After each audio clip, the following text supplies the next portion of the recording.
Hello and welcome to Idea TV News Update. I am Chinatu Oji. We begin with the headlines. Minister called for African unity on AI infrastructure at GITEX, Nigeria. FG admits financial crisis and foreign missions, promises reforms. NAPTIP rescues 12 trafficking victims in KANO. Away from Africa, 5 killed in Pakistan Army helicopter crash during training flight. In business, FG offers up to 16.54% yield on new savings bonds. And in sports, boxing legend Joe Bogner has died at age 75 in a care home in Brisbane. Now the news in full. Nigeria's Minister of Communications, Innovation and Digital Economy, Bosun Tijani, has urged African governments to work together in building artificial intelligence infrastructure and governance. Speaking at the opening of the inaugural GITEX Nigeria Summit 2025 in Abuja, he warned that without deliberate collaboration, Africa risks falling further behind global prosperity. Tijani outlined 4 pillars for Africa's AI future: balancing sovereignty with shared governance, equipping young people with digital skills, building relevant local data sets, and collectively investing in connectivity, computing power, and clean energy. He cited Nigeria's 3 million technical talent program as an example of preparing the workforce for an AI-driven economy. The GITEX Nigeria Summit, running from September 1st to 4th in Abuja and Lagos, is bringing together government officials, industry leaders, and partners. Organizers say the event aims to accelerate digital transformation, attract investments, and put an active play in the AI revolution. Moving ahead, the federal government has Nigerian embassies and consulates abroad are facing serious financial and operational challenges. The Ministry of Foreign Affairs confirmed that missions have been struggling with unpaid staff salaries, unsettled rents, and delays in allowances, blaming the crisis on budget shortfalls and foreign exchange fluctuations. In a statement, the ministry assured that President Bola Tinubu's administration is taking steps to stabilize the situation. Special intervention funds have already been released to clear debts, with priority given to staff salaries, service providers, and outstanding claims. Officials say second semester allocations have also been approved to ease the financial strain. Looking ahead, the ministry announced plans to develop a sustainable financial framework for Nigeria's foreign missions. It promised innovative strategies aligned with wider public sector reforms to improve fiscal governance and ensure the effective protection of Nigerians abroad. Moving on, the National Agency for the Prohibition of Trafficking in Persons, NAPTIP, has rescued 12 female victims of human trafficking in KANO. The victims, aged between 15 and 50, were intercepted on August 31st at Karuta Luxurious Park while being moved through Ghana en route to Saudi Arabia for suspected labor exploitation. NAPTIP's Kano Zonal Commander Abdullahi Babali confirmed the operation on Monday, noting that the victims who hail from Kano, Katsina, Borno, Jigawa, and Zamfara State were lured under the guise of better job opportunities abroad. One suspect, 45-year-old Mohammed Saleh, was arrested, while efforts are ongoing to track down other members of the trafficking network. Babali assured that the rescued victims will undergo counseling and rehabilitation before being reunited with their families. He also urged parents to remain vigilant against traffickers exploiting economic hardship and called on the public to report suspicious activities linked to human trafficking in their communities. Away from Africa now, a military helicopter crash in northern Pakistan has claimed the lives of all personnel on board.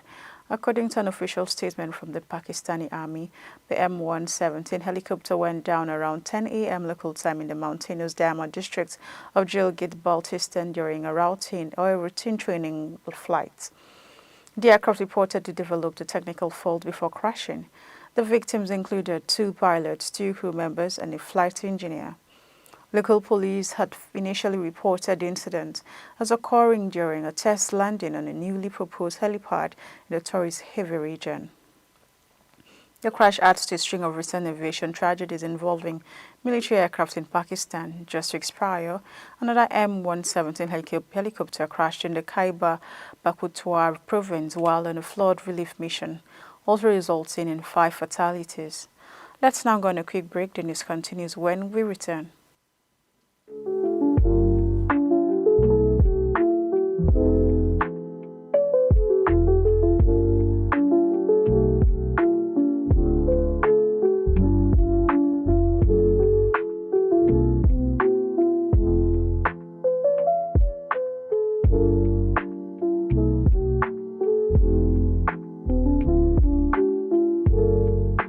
Now the news continues. The federal government of Nigeria has announced fresh investment opportunities for citizens through its September 2025 saving bonds, offering yields of up to 16.54%.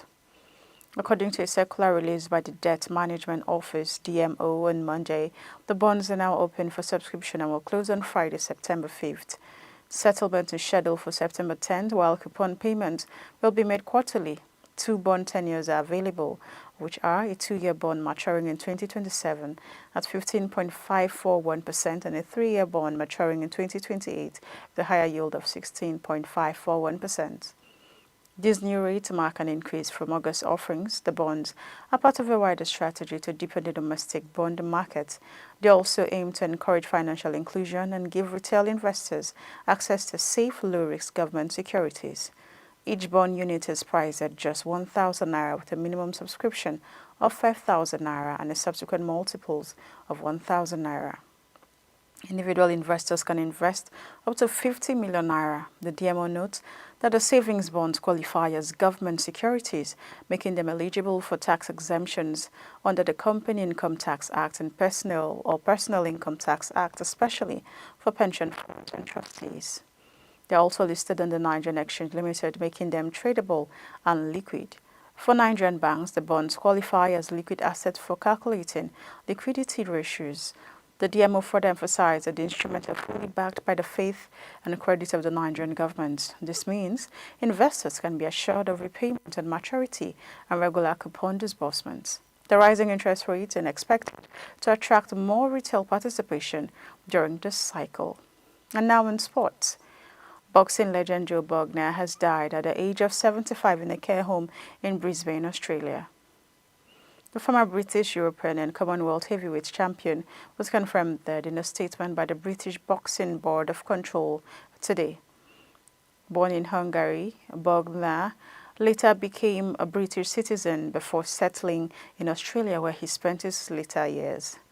Bogner made a name for himself in the ring by going the distance with some of boxing's biggest legends. He fought Muhammad Ali twice in 1973 and again in 1975, lasting 15 full rounds each time. He also faced Joe Frazier in the same year, earning a reputation as one of the sport's toughest competitors. Despite never winning a world title, Bogner retired with an impressive record of 69 wins, 13 losses and 1 draw. His passing marks the end of an era for fans of heavyweight boxing in the 1970s and 80s. Bogner's most controversial moments came in 1971, when at just 21 years old, he defeated British icon Henry Cooper. The decision was widely debated at the time, but it earned Bogner the British, European and Commonwealth titles. He also went on to successfully defend his belt before eventually losing them back to Jack Bodell. Throughout his career, Bogner took on boxing gigs like Ernie Shavers and later shared the ring with Frank Bruno. Although the world championship always eluded him, his durability and grit made him a fan favorite. He earned respect not only for who he beat, but for who he survived in the ring with. Promoter Frank Warren paid tribute, recalling Bogner's role in his first televised event on ITV. He described him as a great man who will be missed, adding, "May his soul rest in peace." And that's all we have for your Nigeria TV News update. But before we go, here's a recap of the headlines. Minister calls for African unity on AI infrastructure, GITEX Nigeria. FG admits financial crisis and foreign missions, promises reforms. NAPTIP rescues 12 trafficking victims in KANO and away from Africa. 5 killed in Pakistan Army helicopter crash during training flight. In business, FG offers up to 16.54% yield on new savings bond. In sports, boxing legend Joe Bogner has died at age 75 in a care home in Brisbane. Do not forget to follow us across all our social media platforms at Idea Television. I am Chinatu Oji. Enjoy the rest of your day.